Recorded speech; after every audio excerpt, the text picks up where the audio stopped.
Go. Hi, nice to see There. you. Great to see you. Well, excellent. And first of all, I want to say welcome to everyone. You are watching Com Online, and our in studio guest, as you've heard me raving about him, is one of the world champion public speakers. I mean, this is a world champion. It takes a lot to get where Darren has got to, what he has achieved. It also took failing at business and feeling invisible in high school and so many different steps, and then the world championship. So Darren, first of all, welcome. Hey, thanks for having me here, Denise. I appreciate you. Love your energy. Love your smile. My fellow accredited speaker. Thanks for having me. Glad to be here. I'm so glad you're here. But I want to really help those who are watching today to understand how they can take what you learned in that journey and what you've learned after and apply it to their own lives too. So do you think anything can be teachable, first of all? Well, I mean, the one thing that most people think isn't teachable is being funny. Like, you can learn a lot of things, but my family said, but there's one thing that no one will ever learn. And for me, it was a big aha when I just had this dream. I was at the lowest point in my life. I had just had a business failure, living at home with mom and dad. I have a business loan, but no business because it was sold at a loss. I have a college loans. And so I was driving down the road listening to Brian Tracy, a motivational tape. For the younger viewers, a tape. Yes, yes. Yeah. So I'm listening to this tape because my buddy realized the point I was at in my life, and him and his dad were really into self-development. So they gave me this set.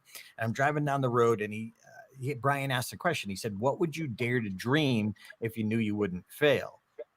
I thought, if I wouldn't fail, I'd be a comedian. How cool would that be? Make people laugh, earn a living at that. That would be the ultimate. But all of a sudden, the little doubting voice in my head said, "But that's not you, Darren. You're not funny." But that wasn't the question. And so I was at a point that I was so low. I said, you know what? I have zero to fail. Like, I'm living at home with my parents, school loans, business loans, no business. Got a job as a telemarketer, working in one of those cube farms to pay my bills, basically. And I just said, you know what? I'm going to try it just once. It wasn't a dream. It was just once. Because I remember going back to that little 8-year-old Darren who dreamed of being funny, who was so jealous of my brother and my cousin who were naturally funny. And I remember I was at this Thanksgiving table with the holidays with the family. And I remember they were recapping Saturday Night Live and Steve Martin skits, and they had everybody roaring. And I stood up and I threw out a punchline and I hushed my whole family. And I remember as an 8-year-old kid sliding back in my seat saying, I will never, ever try to be funny again. So when I heard that question, I went back to that moment, like right there, warp speed. And I said, you know what? I'm just going to do it once. It's not a dream. I know it's not realistic, but just once. So the first thing I did, thank God I was listening to Brian Tracy and Tony Robbins, because they said, go right to people who are the best because they think differently. Yeah. You know, when I told my friends and family I was going to try this, well, they've never done it before, so they don't know what it takes. They just realize from an outsider, that's not for you. That's not who you are. So I said, you know what? Let me ask someone who's done it. So I went to a little comedy club near my home, Worcester, Massachusetts, and I went into this club. Now, I'd never even been in a comedy club before, and I'm this shy, quiet kid who has no business being there. And I had to work up courage just to talk to the headliner that night. I said, hi, this is Darren, and I want to try this. What do I need to do? And he asked me a question. He said, are you funny? And I said, no. And he said, good. Good. Oh, What do you mean good? He said, Darren, most people who want to be funny, they think they're funny, and then they have this huge letdown when they realize it's different in front of a stranger's audience. He said, look, if you took someone who is naturally funny, handed them a microphone, and put them in front of a group of 100 strangers, they couldn't make it work. He said, but that skill set can be learned. You know, I did like a Scooby-Doo, like, what are you talking about? That can be learned. And so here's a guy who was where I wanted to be. with the credibility, said, yes, that can be learned. He had my attention. He said two things. Number one, he said, go get the book. I'm like, book? There's a book about stand-up comedy? Well, of course, there's books about everything, but we don't think that way. And he said, number two, you need to go to an open mic night. Watch other people who are just starting out. Sometimes we compare ourselves to people who are at the top of their world, at the top of their game. That's not fair. That's not fair at all. So, I mean, think about it. My friends and family compared me to Jerry Seinfeld. Someone just that's what I thought too. When I was watching your world champion speech, I thought, he reminds me of Jerry Seinfeld, and that is like the top comedian in my book. So I mean, you have that edge to you. I mean, you have that humor. You're very kind, but not in 1992. It was a lot of stage time to get me there. Yeah. But this little moment happened, and he said, go get the book and watch other people who are starting out. So how do I do that? He said, there's amateur nights. There's, it was in the Boston area. So I drove an hour to Boston because there's only a couple open mic nights in the whole city. And I went to this little comedy club called Stitches right outside of Boston, Fenway Park in Boston. And I watched people go up for their first night. It's the sticky floor, the stale beer smell. And I was like, oh, this is cool. And I watched people go up for their first time and they bombed. And I thought, I could do that. I I'm can not bomb. comparing myself to being funny. I'm comparing myself to having the courage to go up. I'm like, I got nothing to lose. I live at home with mom and dad, business degree, no business, no college loans. I had nothing. So I thought I can just go up that one time. And so I went and got the book. So number one, whatever your dream is, or, if you want to be calm, get the Denise book, get the book, Yes. the person who has been there and done that. Like, get the book. That's number one. And so the next day I went out and got the book. And what I realized is, like, most people don't even take that step. Their ego gets in their way. They're, well, I don't need a book. I can figure this. Well, shut up. If you were where you wanted to be, you wouldn't need anything. So obviously you need a new perspective. You need to learn from someone who's overcome that, or who's achieved that aspiration. So I went and got the book. I studied for 2 months. I went back to Stitches every Sunday night for 2 months. And I was continued to be inspired by those bombing people. And what I also noticed, I never usually talk about this, Denise, but what I also noticed is a lot of people had to get drunk to have the courage to go up. Like if you think of in high school, having the courage, you got to work up the courage to ask the pretty girl to dance. So they had that liquid courage. And at that time, the woman I was dating, I would go to AA with her to support her. And I learned so much from those meetings. And I realized how much alcohol is used like that. And I said, you know what? I'm only going to do this once. I can't live with the regret for the rest of my life, wondering what if. Brian Tracy was right. I got enough regrets. We all have enough regrets, but what if Brian Tracy was right? What if you went all in? So I just said, that's it. I'm going all in. I may bomb. I may never, ever do this again. I don't care, but I'm not going to wonder, gee, I was drinking. What if I was sober? So I didn't want the regret of wondering, what if I did it right? To carry in my head and chew at me the rest of my life. And that was one of the best decisions I ever made. And I went up on stage. I show a video of it in my keynote speeches now, because people see me now and I'm comfortable and confident.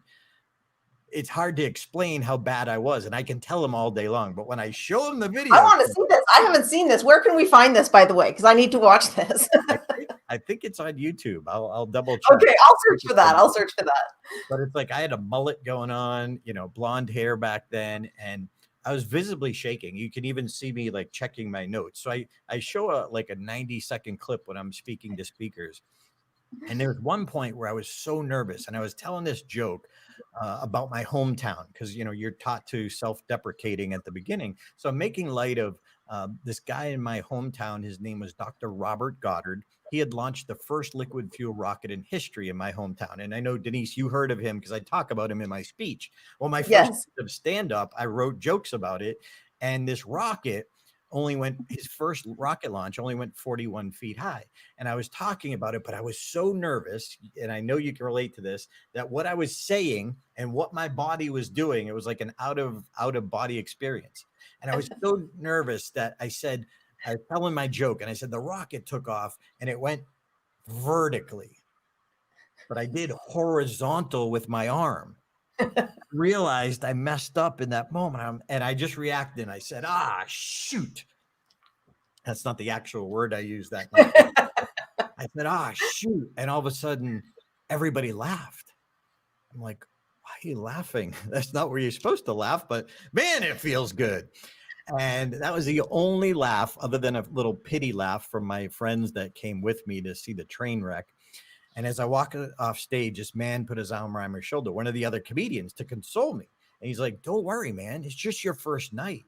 And I remember thinking, don't worry. It's just my first night. Did you see what I did? I got a laugh. Are you kidding? I am the king of comedy. No one told me I could do this.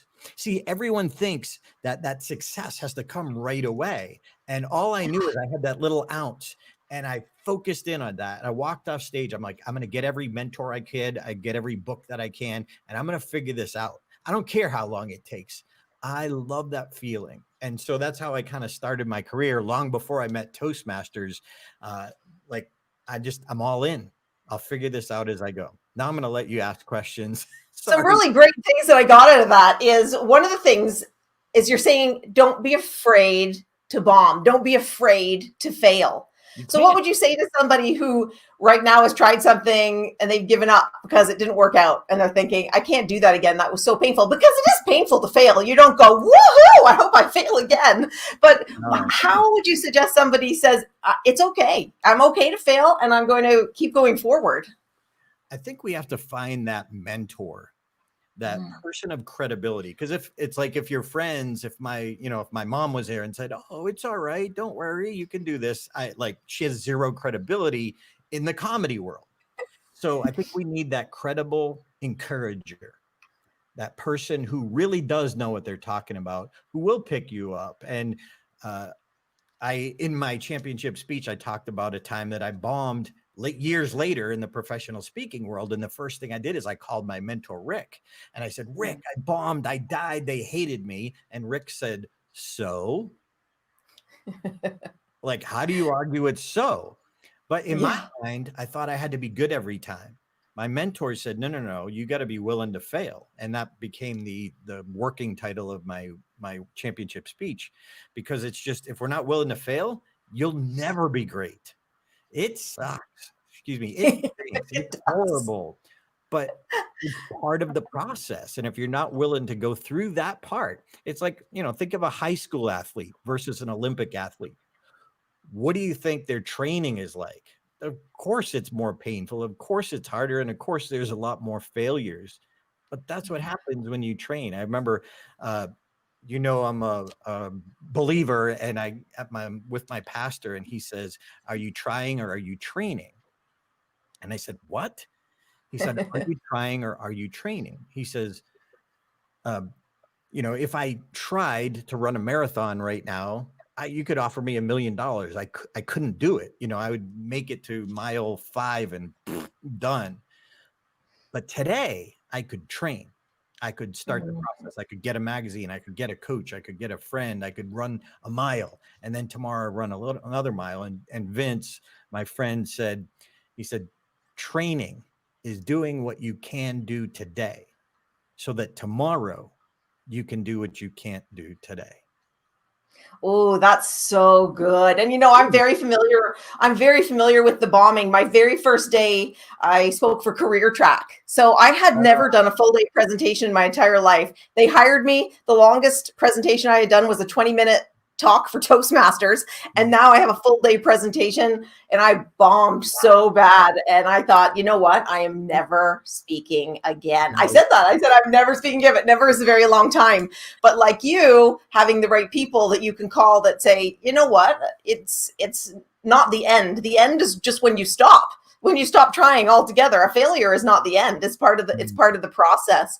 And I want to go back to what you were talking about in terms of mentors. And sometimes we might not in this moment have the right people to surround us, but you did something to surround yourself with mentors that you couldn't see in terms of having quotes in your cubicle. Tell us about maybe your top favorite quotes and how did they inspire you when you're sitting in your cubicle day after day looking at these words of wisdom? Well, there's a quote by Jim Rohn that I love that actually served me. And he said, you're the average of the 5 people you spend the most time with. And so we have those people. If you're watching this right now, think of the top 5 in your life, the top 5 people you spend the most time with. Are they, lifting you up or taking you down? Like if you're around a lot of negative people, when I worked at Bose, so my cubicle job was selling the Bose Wave radio. And I remember one day I went to lunch with some of my coworkers who were kind of negative Nellies, and they changed our compensation plan because we were partial commission. They changed it. They were like getting all upset. And I'm like, well, my goal is a dream of becoming a professional speaker. So yeah, it's their company. They can do what they want. But by the end of lunch, I got all riled up. I went in the boss's office and I yelled at him. And it's just like, but I realized the effect that people have on us. And so I had to make some adjustments. And my high school buddies used to make fun of me too, because I learned, the most important habit from the people who know. They said stage time, stage time, stage time. Any day that you don't get on stage is a day that you don't grow. So I would sometimes drive 2.5 hours to Portland, Maine to go on stage for 5 minutes for free and drive back and go to my day job the next morning. And my high school buddies told me I was stupid. Now I get to do what I love to do for a living. I've spoken in 45 international cities. I stay in nice hotels. Now my same high school friends look at me and they say, I'm lucky. Well, apparently you can go from stupid to lucky. So number one, I also put Brian Tracy and Tony Robbins in my top 5. Now, I never met them, but they were in my top 5 in my car. I stopped listening to music.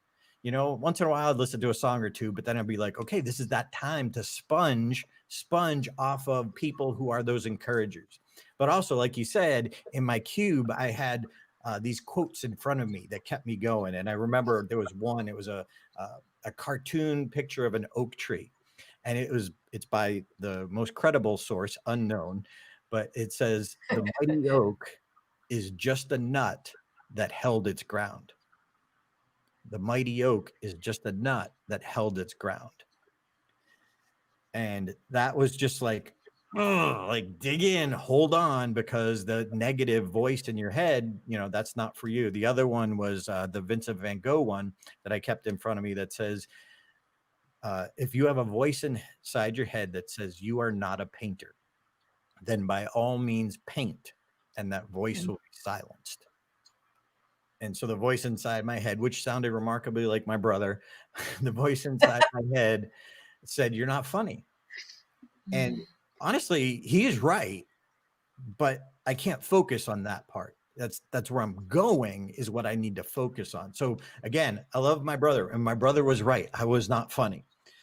But what this comedian told me the first night is you can learn it.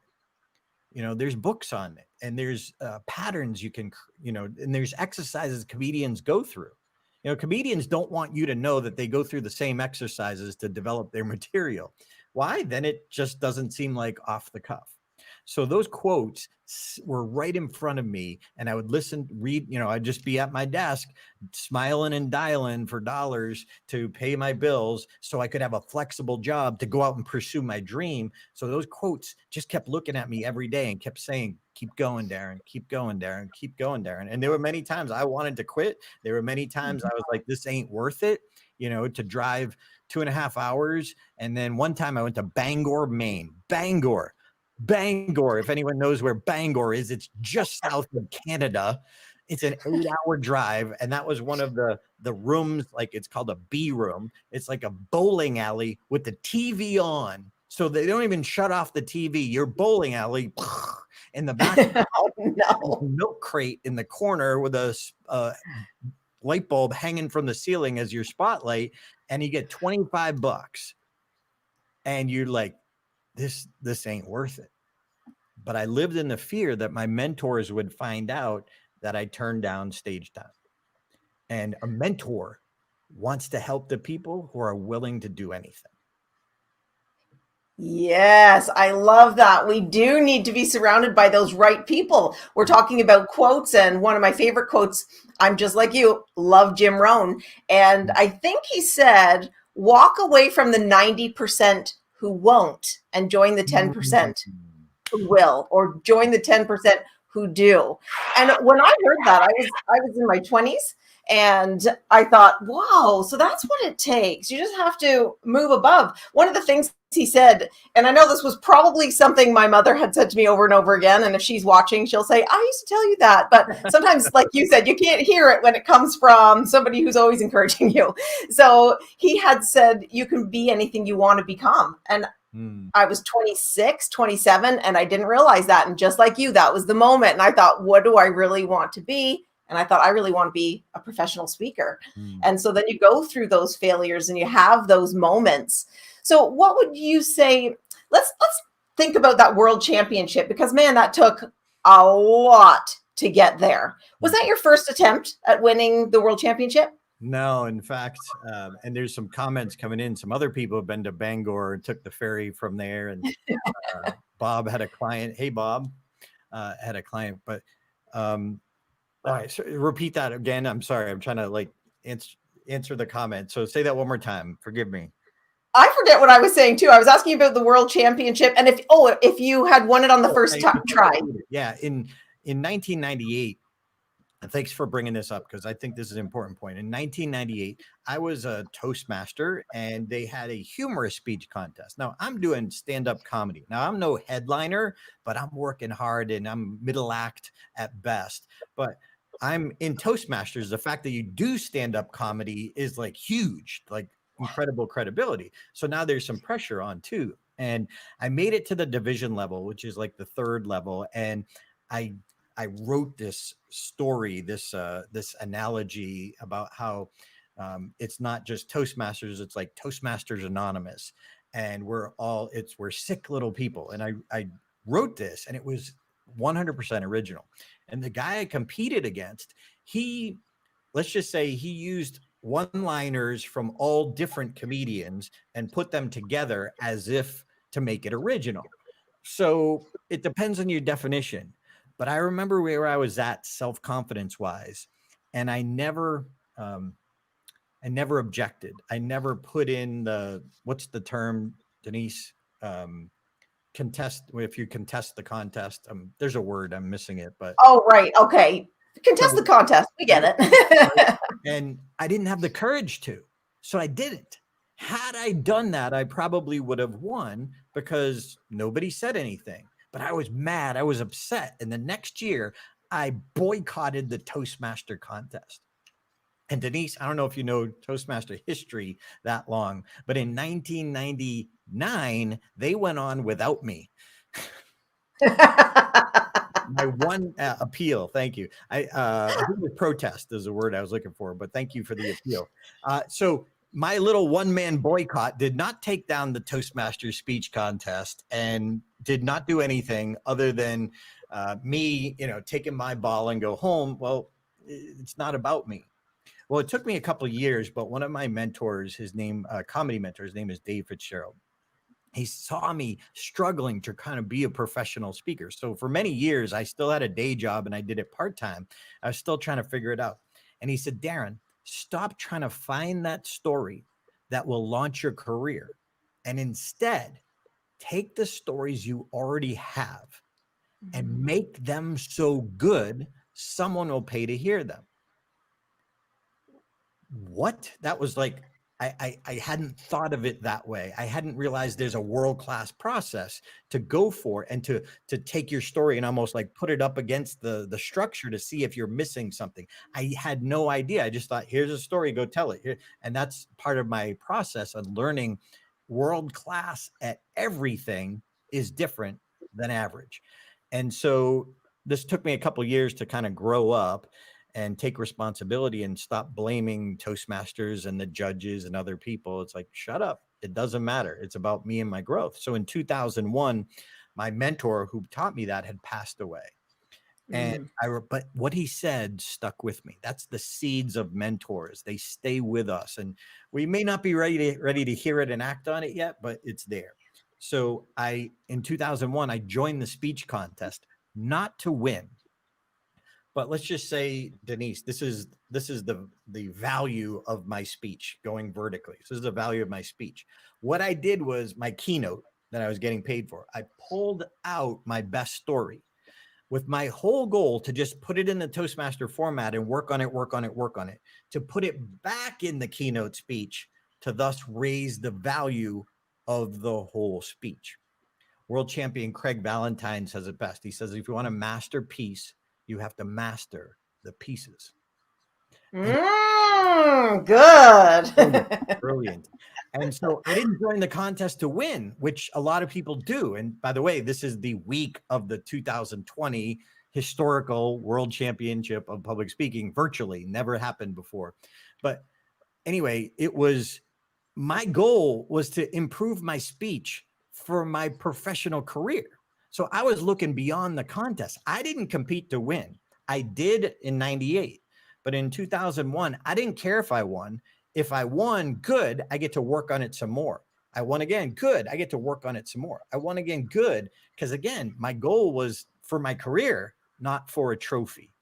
And so I think that's what a lot of people, they think that trophy is going to, change their life or something. Hey, I get it. We all need validation, but you don't need a trophy to go help people, So it's really the journey. It's not the trophy, but it's what it made of you to get to that position to be able to win that trophy. It's who you became in the process. Yeah, and Jim Rohn kick here. I don't know if you ever heard his quote. He said, make it your goal to be a millionaire, not for the money, but for the person it makes you.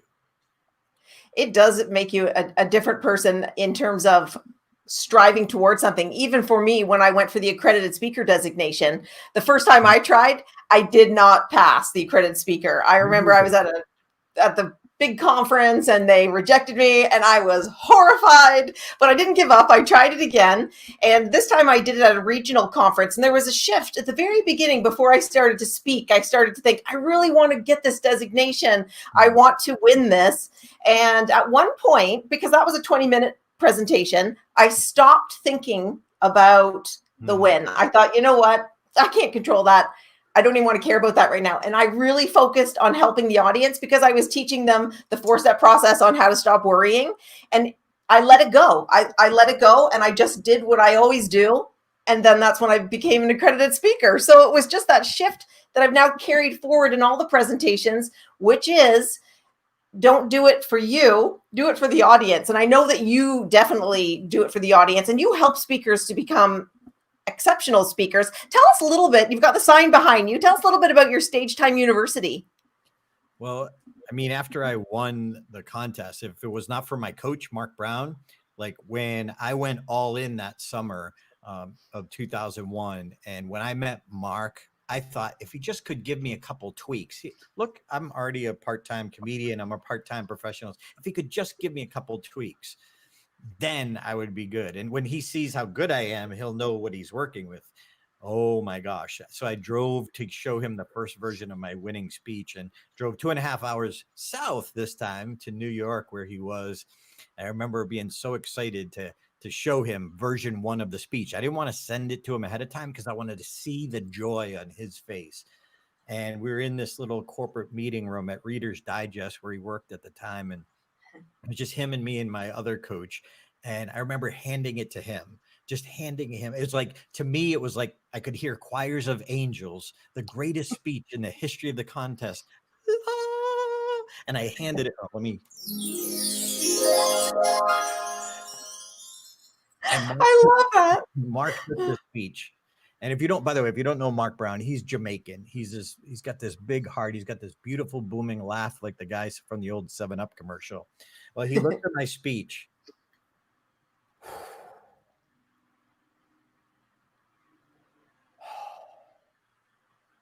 Oh, Darren, we have some work to do. What? I did everything you told me to do.